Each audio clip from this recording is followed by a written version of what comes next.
On nous parle souvent de comité scientifique. Moi, j'aimerais dire que la médecine, c'est pas une science, ça tend vers la science. Nous inspirons de la science, mais c'est aussi de l'expérience et de l'évidence. Rappelons-nous, il n'y a aucune étude qui démontre qu'il faut sauter avec un parachute. Qui sauterait sans parachute? C'est amusant cette histoire, mais elle est citée dans l'éditorial du New England Journal of Medicine 2013. Ça part de là. Un médecin a écrit ça dans une des plus grandes revues scientifiques au monde pour dire « Attention, les études randomisées sont un élément, un outil, mais pas le seul, pour avancer, pour faire progresser la médecine. » Et il y a un moment où il nous suffit de l'évidence, le bon sens, qui sauterait sans parachute. Et pourtant, il n'existe aucune étude randomisée qui démontre formellement qu'il faut sauter avec ou sans parachute. C'est ce qui a fait, parce que cette méthodologie de dire on veut les preuves, on attend les preuves pour agir, et bien c'est exactement celle qui est appliquée pour la viande, c'est celle qui est regardée pour les PCB, où dès 1929 on sait que c'est dangereux, dès 1936, il a fallu attendre 78 pour l'interdire aux États-Unis, la France, il a fallu 89, et aux Antilles encore un peu plus. Tout ça c'est parce que, oui, il y a sûrement de la malveillance aussi, mais il y a une volonté de coller à un modèle où on veut la preuve absolue, et où à un moment, il n'y a plus de réflexion, il n'y a plus de pensée. Il n'y a que « je veux la preuve », alors qu'elle est devant vous évidente. Les PCB, entre parenthèses. Parlons-en. Ce sera dit, c'est pas un cancérigène, parce qu'on a tendance à penser cancérigène égale mutagène, c'est-à-dire celui qui crée l'initiation tumorale, qui crée la cellule cancéreuse. Or, vous l'avez vu dans les séances précédentes, le cancer, ça n'est pas une cellule cancéreuse, c'est une dynamique du cancer.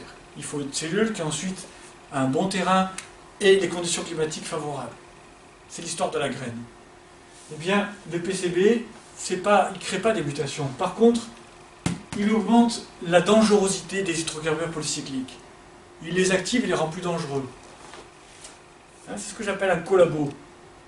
Il augmente la consommation de glutathion. Autrement dit, nos défenses antioxydantes sont sabotées par ce PCB.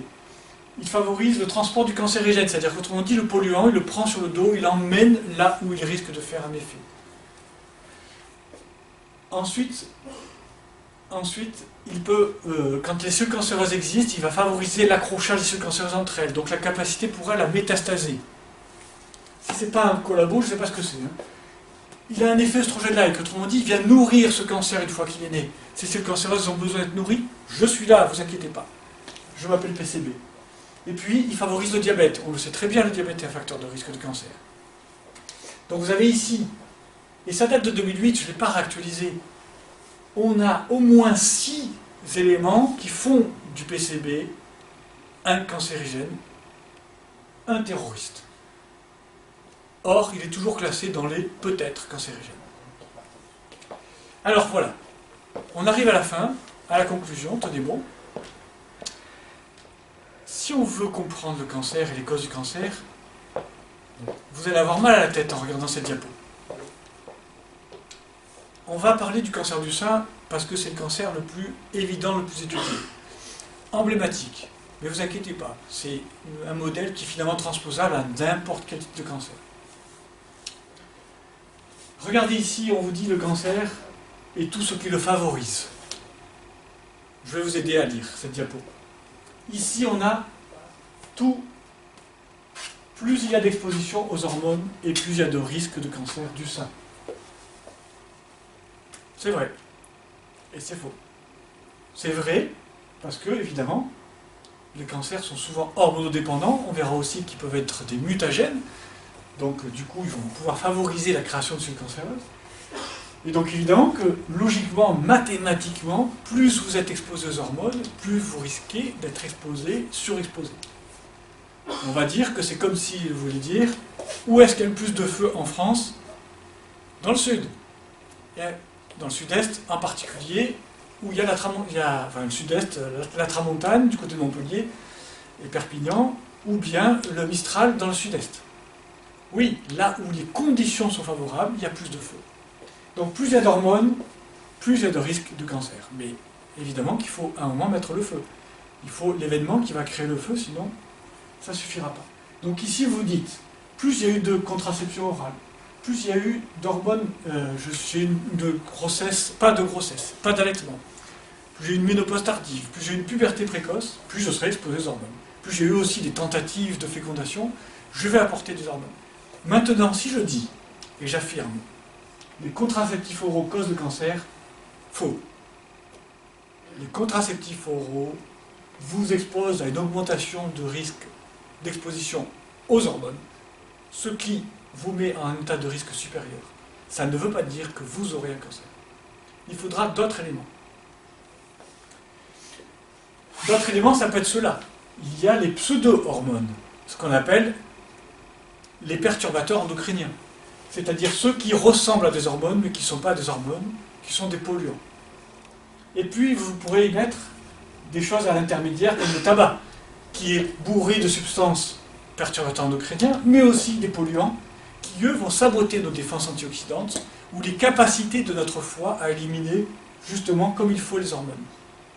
Vous pourrez avoir des histoires de mutations, qui font que, ah, pince, mes gènes ne sont pas capables de bien réparer les dégâts causés par l'environnement ou par les hormones, et du coup j'ai plus de risque de cancer du sein. Ça pourrait être un polymorphisme génétique, on en a parlé tout à l'heure, qui fait que, tiens, je vais mal transformer les PCB ou les hydrocarbures polycycliques et j'ai plus de risque de cancer du sein. Ça pourrait être l'histoire familiale, on a vu que j'habitais en Corée, j'ai moins de risque de cancer du sein, je vais vivre aux États-Unis, j'en ai plus, comme les Américains. L'alcool, et évidemment, que l'alcool favorise aussi le cancer du sein, hein, en créant ne serait-ce que des carences en B9, B12, en empêchant le bon métabolisme du foie au niveau des hormones, vous allez favoriser. Des radiations, on sait bien que les femmes qui ont été exposées, qui ont eu une maladie Hodgkin supérieure, qui ont eu des rayons sur la partie supérieure du thorax, ont plus de cancer du sein que les femmes qui n'ont pas eu de radiothérapie. Alors c'est un type de radiothérapie, mais on le sait, c'est connu, c'est reconnu en médecine, et donc les radiations sont un élément de risque. Si vous additionnez tout ça, vous vous retrouvez dans un melting pot, un contexte, et c'est pas facile de comprendre les choses. Mais ce qui est sûr, c'est que si on veut comprendre les causes du cancer, on doit se positionner dans une dynamique de tout ce qui a contribué à, et qui a fait que. Donc quand je réfléchis à qu'est-ce qui favorise le cancer, je dois réfléchir à tout. Première étape, qu'est-ce qui favorise l'initiation tumorale? Autrement dit, la création de la graine. Tout ce qui favorise, qui va rendre un toxique plus dangereux, est un cancérigène. Tout ce qui empêche les mécanismes de protection qui vont neutraliser ce polluant, ce sont des cancérigènes. Tout ce qui altère la capacité, une fois que malheureusement les dégâts sont arrivés, on peut réparer. S'il y a quelque chose qui vient empêcher la réparation, c'est un cancérigène. Si, une fois que la cellule est cancéreuse, elle peut s'autodétruire. Si quelque chose empêche cette autodestruction, c'est un cancérigène. Tout ce qui va empêcher le contrôle de la prolifération, une fois que la cellule est emballée, il y a des mécanismes pour l'empêcher de proliférer. Si quelque chose empêche ça, c'est un cancérigène. Et une fois, je vous rappelle que la graine est semée, si elle n'a pas les conditions favorables, si elle n'est pas nourrie, s'il n'y a pas d'engrais, elle ne pourra pas se développer. Le cancer a besoin d'un terrain propice, comme pour les virus. Et donc, c'est ce qu'on appelle la promotion. Eh bien, qu'est-ce qui favorise la promotion? L'inflammation, les facteurs de croissance, un système immunitaire incompétent et la capacité à fabriquer de l'angiogénèse. Quand on a ça, on comprend que la façon de voir le cancer comme un camembert ici, eh bien, c'est une vision plate des choses qui est fausse. Donc, j'explique. Maintenant que j'ai compris tout ce qu'on a réfléchi à tout ça, je reviens au camembert que proposait l'Académie de médecine. Et je l'applique au cancer du sein. Tout à l'heure, au tout début, je vous ai montré c'était les causes du cancer en général, pour tous les cancers. Là, je parle juste des causes du cancer pour le sein, pour comprendre ça avec une vision la plus scientifique possible. Même si, vous allez voir, je suis obligé de mettre de la, je dirais de la subjectivité pour expliquer ce que je fais. Ici, vous avez tout ce qui favorise les cancers du sein qui est reconnu. De là, ici, à ici, ce sont des chiffres officiels. Après, arbitrairement, j'ai rempli les cases en disant, les gars, je crois que je peux affirmer qu'il y a une part liée à l'alimentation. Je peux affirmer, au vu de tout ce que je vous ai montré, que la pollution joue un rôle important. Je peux affirmer qu'il y a aussi les aspects, les troubles psychosociaux, l'isolement social, tout ça, ça joue un rôle. Bon, et j'ai rempli le camembert. Et là, je me targue en me disant, super, voilà les causes du cancer. Et donc on voit à la télévision, pam, le fait de ne pas bouger, de rester à la maison confiné, 10% de risque de... C'est responsable de 10% des cancers du sein. Aïe, aïe, aïe. Ça, c'est la vision du Moyen-Âge. La Terre est plate. Vous connaissez l'histoire? Il se trouve que la Terre n'est pas plate. Ce que vous voyez ici, c'est des facteurs qui sont à eux seuls capables de faire émerger un cancer à eux seuls. Parce qu'ils sont tellement puissants comme facteurs que si vous vous êtes exposé à ça, il suffira de pas grand-chose à côté pour que le cancer émerge.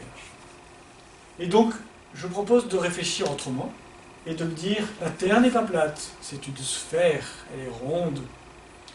Et donc je pense à l'iceberg. Et donc ce que je montre ici, c'est la partie émergée de l'iceberg. Mais ceci émerge parce qu'il y a ça dessous. Il y a tout un contexte qui fait que ça émerge. Et vous comprenez, pour le coronavirus, c'est la même chose. Ça émerge ici, les morts, parce qu'ici dessous, il y a des organismes fatigués, épuisés, incapables de se défendre. Et du coup, on est exposé au virus. Mais si on avait un corps puissant, une bonne santé, le virus n'aurait aucune emprise sur nous. Et c'est la même chose pour le cancer.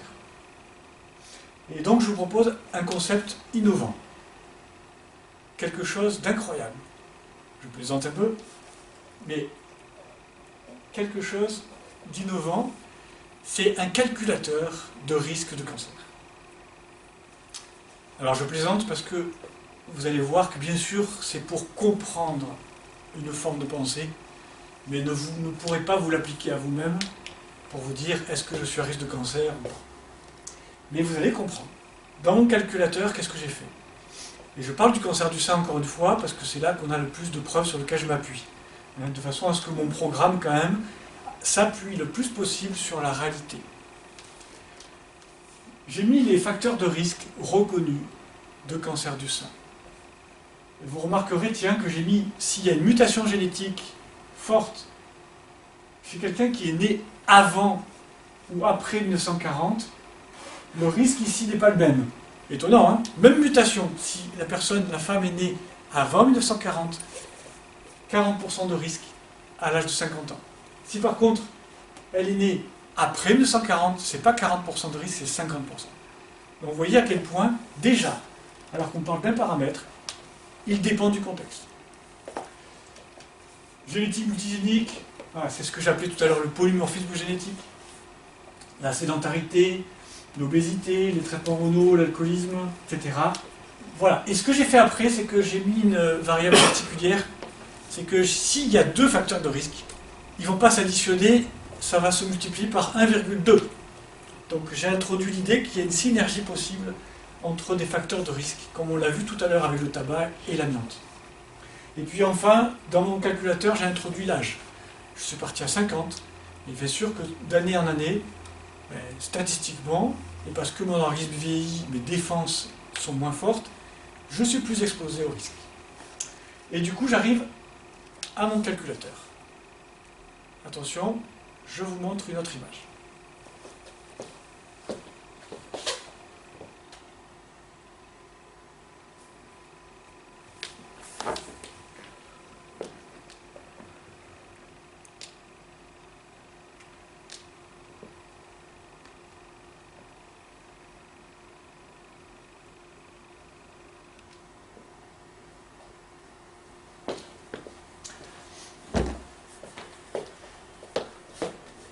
Et voici. Imaginez, je vois en consultation une patiente, elle me dit, voilà docteur, j'ai 50 ans, je suis ménopausée, j'ai envie de prendre des traitements de la ménopause, mais j'ai peur du risque de cancer. Et donc je vais rentrer les données dans mon calculateur. J'ai appuyé ici parce que, Ah pardon, je me suis trompé, enfin je vais appuyer là, parce que j'ai considéré qu'en voyant, elle a des fibromes, de la mastose, clairement, elle a un mauvais métabolisme hépatique des hormones, parce que sûrement elle a quelque chose d'héréditaire, enfin pas d'héréditaire, mais qui fait partie de la famille, une capacité mauvaise à éliminer les polluants et autres, et les hormones notamment. Et du coup, ça s'exprime par le fait qu'elle fasse des fibromes, de l'endométriose, de la mastose, etc. Et donc, j'introduis cette notion-là. Puis j'ai remarqué qu'elle mange mal. Elle a une alimentation déséquilibrée qui n'est non seulement pas protectrice, mais qui est plutôt même dangereuse. Et donc, je calcule son risque de cancer.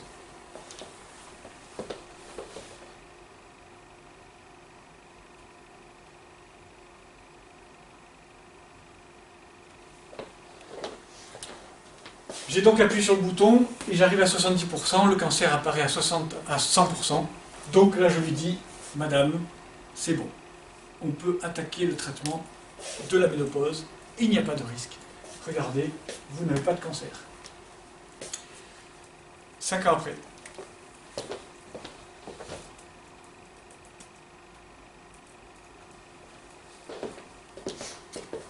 Aïe aïe, j'appuie ici, THS 5 ans. On a dépassé le seuil, elle vient me voir, j'ai un cancer docteur. Et donc, on va dire, c'est lui le coupable. Lui et lui seul. Ben non.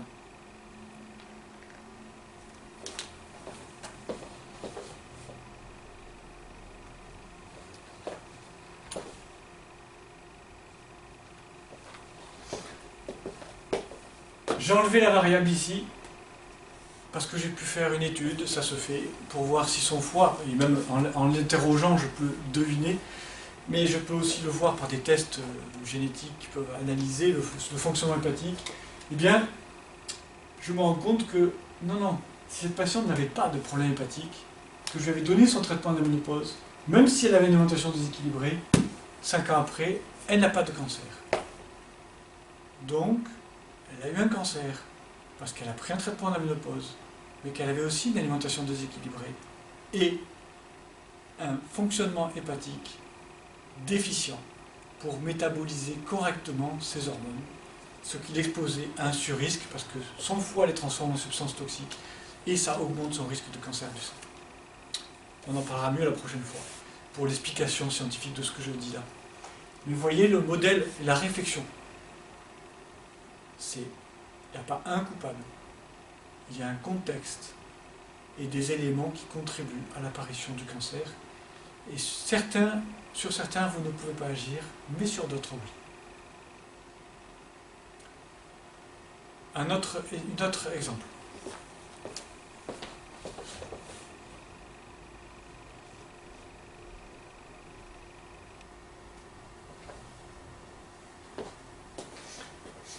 Ici, j'ai introduit la même histoire, même femme, mais j'ai rajouté un trouble psychosocial, et on pourrait dire que cette femme a perdu son enfant. Et 5 ans après, donc, elle a pris le traitement ménopause, elle n'a pas de cancer du sein. Tout va bien. Les 5 ans passent en plus.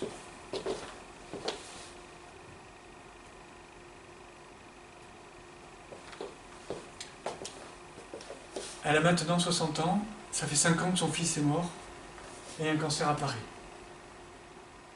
Et on va avoir tendance à se dire, elle n'a pas fait son deuil. Et c'est à cause de la mort de son fils qu'elle a un cancer du sein. C'est à cause du traitement de la ménopause, dans un contexte d'alimentation déséquilibrée, et effectivement d'une dépression qui n'était pas guérie et qui altérait son immunité, puisque, on le sait, un choc émotionnel qui n'est pas résolu, effectivement, risque d'altérer l'immunité et peut-être même agir sur les gènes. Voilà un deuxième exemple, pour vous montrer ce principe de dire arrêtons de parler d'un coupable. Parlons de ce qui contribue à l'apparition d'un cancer. Et voyez ce que vous pouvez faire ou ne pas faire pour arriver à ce que votre corps, ou votre santé en tout cas, soit suffisamment forte pour que vous ne soyez pas accessible au cancer ou à une récidive du cancer. Et la même chose pour un virus. Voilà. Donc là, on rejoint notre concept depuis le début. Le cancer n'est pas une cellule cancéreuse, c'est une dynamique qui aboutit au cancer. Le traitement du cancer n'est pas un traitement, mais une dynamique thérapeutique. Et la causalité du cancer suit le même raisonnement. Ce n'est pas une chose qui fait que l'on a un cancer, mais un ensemble d'éléments qui ont contribué à l'apparition. Je vous souhaite bonne suite. Profitez de ce confinement pour pour vous nourrir votre connaissance, et pour aller plus loin encore et être plus libre face à cette maladie, pour vous, mais aussi pour votre entourage. À bientôt.